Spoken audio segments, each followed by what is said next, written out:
Hey everyone, today we're going to be working on subject-verb agreement. Um, so for those that had watched my previous videos about subjects and verbs in general would know what they are right now. In case you missed out, however, I will just go over the basics of what subjects and verbs are, or in case you have forgotten or would just like a refresher. Okay, so to begin with, the concept of subject. What do I mean when I say subject? So this big word here. By the way, guys, do let me know if the text here is not big enough. I can make it larger if need be, but hopefully this is okay. So subjects. What is a subject? Well, one way to think about a subject is it's like it can be the person, place, thing, or idea that is doing something in a sentence. That's one way of thinking about it. So let's look at a example. So here we have the cat drinks milk. So how do we know what the subject is in this sentence? Well, one way of thinking about it is look for the verb first. So remember, the verb is the doing word, an action usually that is being done. In this case, drinks. So once you find the verb, it's a clue to what the subject of the sentence is. So we want to know what is doing the drinking, and in that case, that's usually the subject. So in this particular case, it would be the cat that is doing the drinking. So that's the subject, and drinks would be the verb. Okay, so now that that's out the way, I'd just like to go over these 5 definitions and rules. And after that, I'd like you to tackle some exercises. We'll go through them together. So number 1, a singular subject takes a singular verb. So singular subject, usually meaning one. So the cat, it's like a single entity. It's one, okay? Then we have the drinks milk. So it's a singular verb. So we wouldn't say the cat drink milk. We would say drinks because this S here changes this verb into a singular verb form. Okay? Next, now we have a plural subject which takes a plural verb. So not a single entity anymore. Plural in this case meaning more than one. So let's look at our plural subject first of all. So we have they drive. So the pronoun they is referring to more than one. That's why it's a plural subject and not a singular subject. And remember what I said earlier about finding the verb? In this case, the verb would be drive. So who is doing the driving? They are doing the driving. So what does this mean? This means that we found our verb and we can easily link that to our subject. So in this case, we have drive, which is a plural verb. So if we wanted to change this to a singular verb, we would say drives with an S. But that would not agree with they because they is, as we've established, not singular, it's plural. So if you wanted to change this, you could say something like he drives with an S, and that would be fine. Like if I were to change this, that would be fine. Obviously, I would make a capital letter, but we want a plural agreement in this case. So next up, a compound subject connected by and takes a plural verb. So we have mom and dad, which is the plural compound subject. And then we have play cards here, play being the plural verb. So remember, if we put S here, it would turn into a singular verb. But we're referring to a compound, so usually a subject that's been connected together. In this case, the mom and the dad.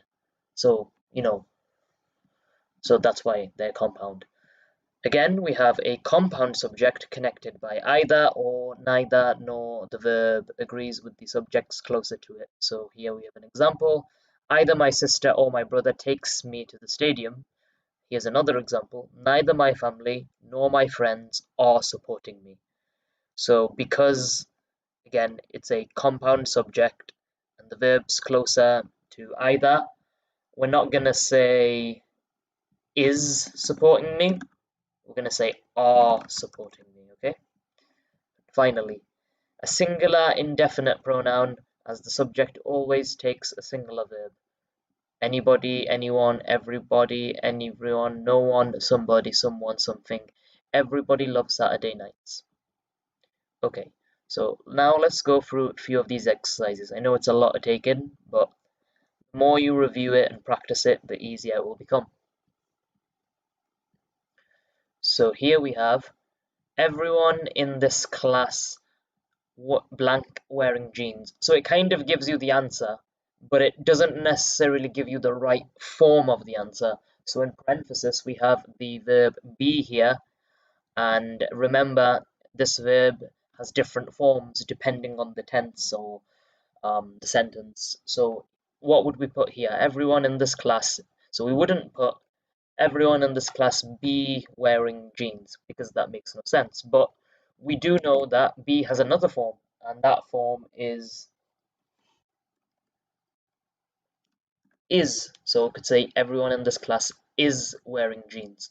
So you may be thinking, well, how is that correct? Well, everyone in this case, even if it might be referring to more people, it's serving as a single entity.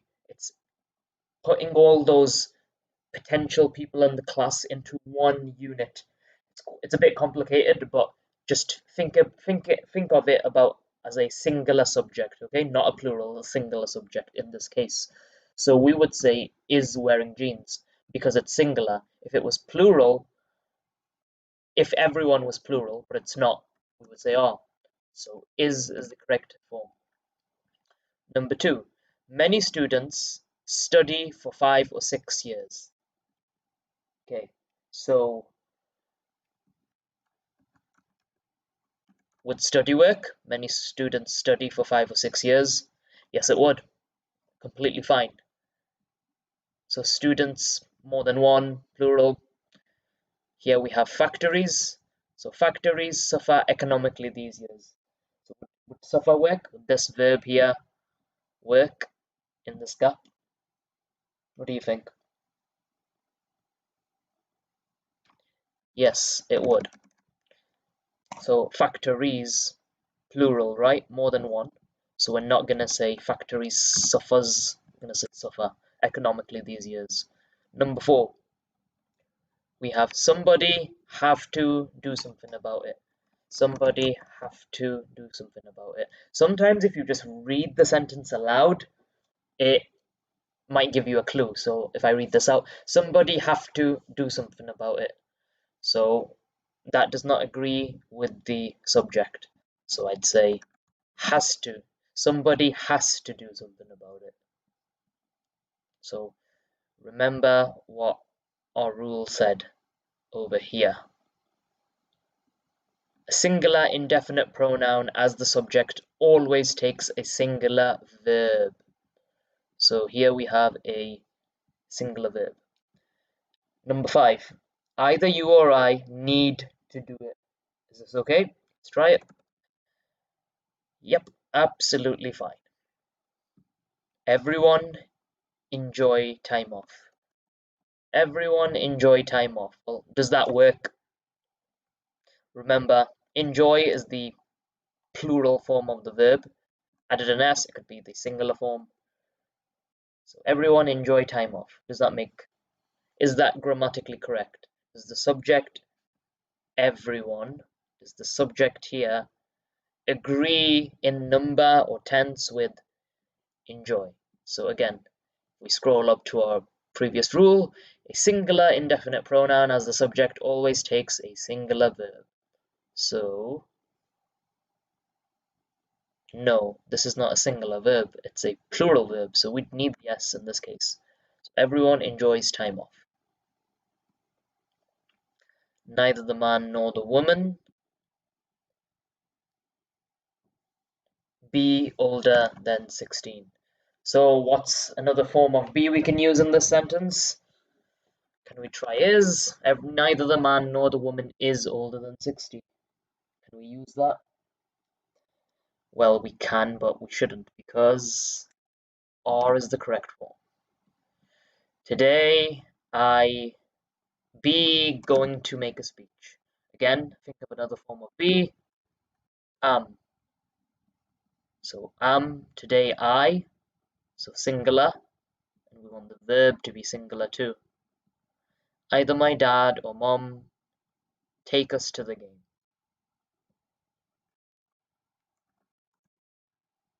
Peter blank in his room. Peter study in his room. No, that's not correct, because Peter is a singular subject, so we need the verb to match. So we would need something like studies in his room. Notice for this particular verb, we don't just add an S. We have to add an A. We have to get rid of the Y, first of all, then I-E-S. So Peter studies in his room. Number 11, the teacher, we have the verb here, ride. So can we put teacher ride her bike to it? The teacher ride her bike to school every day. Can we have that? Well, no, we can't. We would need rides. And that's because the teacher is a singular subject. It's one teacher, right? So it's not teachers, because in that case we would use ride. It's the teacher, which is singular, just one. So the teacher rides her bike to school every day. Neither the student nor the parent, again, we have our verb be. Neither the student nor the parent be present. What's our other form of be? Is. Neither the teacher nor the students think it is a good idea. Someone prefer to wear sandals in early spring. Again, this would be incorrect because remember remember what we said about our rule number 5. We need this to be matching with its verb. So we would need something singular, which is prefers. So someone prefers to wear sandals in early spring. Next up, we have everybody have a right to a good life. Nope, it's not correct. We need has, not have. So remember, has is another version of have to indicate tense. So why are we using has here? Well, as you know, everybody, while there may be more than one in theory, it's referring to a single entity in this context. Everybody. It's everybody, like people, but it's one whole. So everybody has a right to a good life. Neither the cats nor dogs be allowed to the exhibition. So remember our other forms of be. So are. The iPhone is a great invention. And finally, neither Denmark nor Germany win the European Championship. It's a bit tricky with countries sometimes, but do remember that sometimes when they refer to sports teams, like Denmark or Germany in this case, you can use this form of the verb. There will be other sentences when you're referring to just the country. You can you can use wins in different contexts, but in this particular context, we'll go with win.